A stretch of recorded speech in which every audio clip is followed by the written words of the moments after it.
far as it would go, protested. The planks under the tar paper had separated, leaving an inch gap between the boards. He smeared asphalt into the crevices and on the boards, thinking it was time to ask his landlord to spring for the cost of materials for a new roof. Quinn would oblige, and Kerney would have another project to occupy his time. The Tchaikovsky concerto recycled several times on the stereo before Kerney finished the patch job. He renailed the tar paper, coated the nail heads with gook, and looked out over the basin. There was a flash of reflected light on the dirt road that cut through the rock escarpment to the ranch. The road, still filled with runoff from the storm, glistened like a wire ribbon in the sharp morning light. He dropped the empty asphalt can to the ground and climbed down the ladder, using his left leg to hop from rung to rung.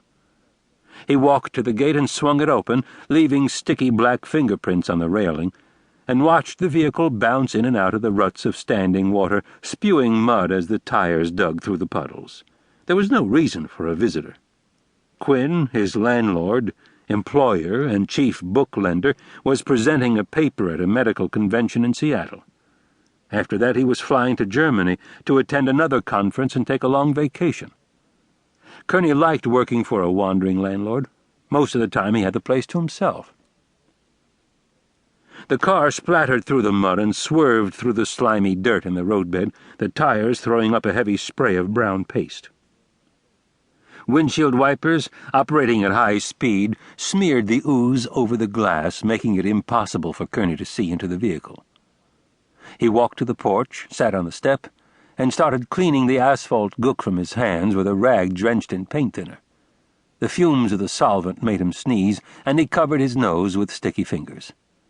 Before he could go in and clean his face, the car plowed through the last puddle by the gate and rolled to a stop on the packed gravel driveway. It was a new, slick-top police cruiser with emergency lights mounted on the front bumper. Even close up, with the wipers going full blast, the man behind the wheel was obscured by a grimy film of dirt. In Kerney's time at the ranch, well over a year, this was the first visit by a cop. A stocky man in a white uniform shirt got out and stood behind the open door of the cruiser with the engine still running. He wore a tribal police badge over the left pocket of the uniform shirt and a Sam Brown belt with a .357 pistol in a high-rise holster. From the waist down, he wore blue jeans and cowboy boots. The two men stared at each other across the 10 yards that separated them. "Goddamn mud," Terry muttered, reaching in to turn off the engine. Kerney stood up and said nothing as Terry left the car and walked toward him. In the cabin, the tape deck recycled once again, and the lyrical first movement of the concerto began anew. Terry stopped 3 feet from Kerney, his eyes avoiding contact.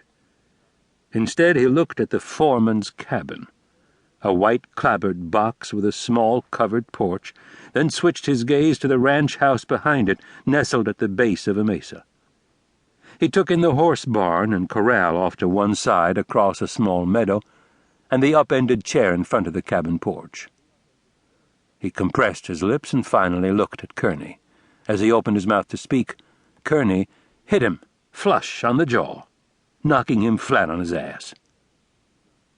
The blow made Terry's teeth ache. He got to his feet and brushed himself off.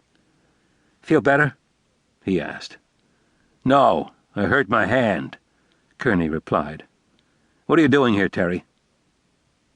Terry's face had a healthy glow. His brown eyes were clear and serious. He had shed some weight and looked fit. 3 years could bring changes. "I asked you a question," Kerney said. God, he wanted to hit him again. "I heard you," Terry answered. He glanced at Kerney's naked stomach, turned away, and looked out at the expanse of the Galisteo Basin, trying hard to regain his composure.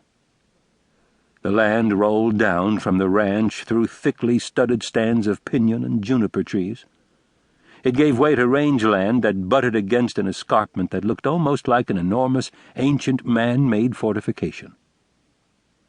He took it in indifferently, and swallowed hard to keep down the bile that welled up in his mouth from the sight of the scar on Kerney's stomach.